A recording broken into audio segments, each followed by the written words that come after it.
సుందరాయ శుభాంగాయ మంగళాయ మహోజసే సింహశైల నివాసాయ శ్రీ నృసింహాయ మంగళం.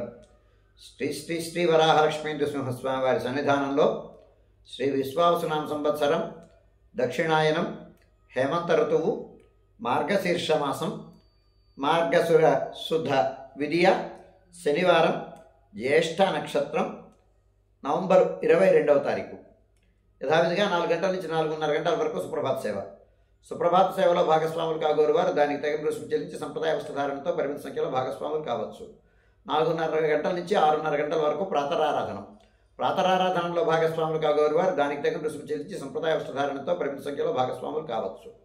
4:30 గంటల నుంచి 6:30 గంటల వరకు జరిగేటువంటి ప్రాతరారాధనంలో భాగంగా నిత్యవేద పారాయణం, ఉపనిషత్ పారాయణం, దివ్య ప్రబంధ సేవాకారం, అనంతరం ధూపసేవ సమయంలో చతుర్వేద పారాయణం, శ్రీరామాయణం, భారతం, భాగవతం, విష్ణు పురాణం, క్షేత్రమహాత్మ్యం, వరాహపురాణం, శ్రీవాక్యం, భగవద్విషయం మొదలైన గ్రంథాలన్నీ పారాయణం చేయడానికి ఉపక్రమిస్తారు.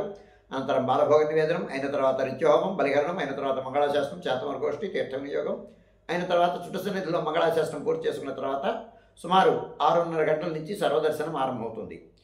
7:30 గంటలకు సహస్రనామార్చనం, 8:30 గంటలకు ఆర్జిత గరుడ సేవ, 9:30 గంటలకు ఆర్జిత నిత్య కళ్యాణం ఆరంభమవుతాయి. ఆయా సేవల్లో భాగస్వాములు కాగోరువారు ఆయా సేవలకు తగిన రుసుము చెల్లించి సంప్రదాయ వస్త్రధారణతో పరిమిత సంఖ్యలో భాగస్వాములు కావచ్చు.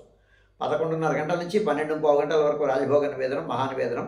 ఈ సమయంలో భక్తుల యొక్క దర్శనము నిలుపుదల చేయడం జరుగుతుంది.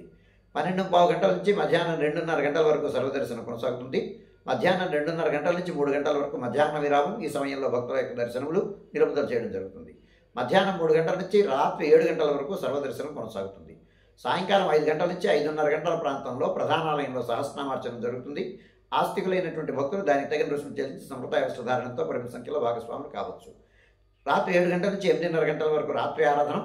రాత్రి ఆరాధనలో భాగస్వాములు కాగోరు వారు దానికి తగిన రుసుము చెల్లించి సంప్రదాయ వస్త్రధారణతో పరిమిత సంఖ్యలో భాగస్వాములు కావచ్చు. రాత్రి 8:30 గంటల నుంచి 9 గంటల వరకు సర్వదర్శనం కొనసాగుతుంది. 9 గంటలకు ఏకాంత సేవ కవాట బంధనంతో ఈనాటి కార్యక్రమం సుసంపన్నమవుతుంది.